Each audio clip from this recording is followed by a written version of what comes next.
10 години. И едно съвършено мъничко чудо.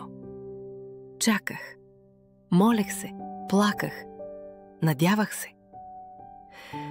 Минах през тишината на негативните тестове, през въпросите без отговор и нощите без сън, докато не дойде той. Бог.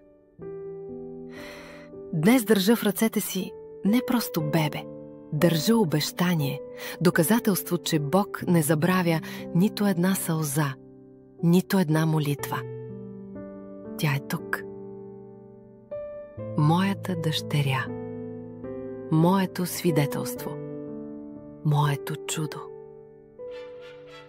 Не беше лесен път, но бих го извървяла отново, за нея, за този момент, за тази усмивка и за думите, които се повтаряха в сърцето ми толкова пъти. Вярвай, аз съм с теб.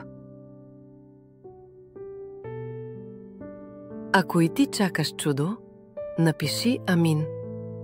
Ако си майка, преминала през битка, сподели своята история. Ако вярваш, че Божието време е съвършено, изпрати тази история на някой, който се нуждае от надежда.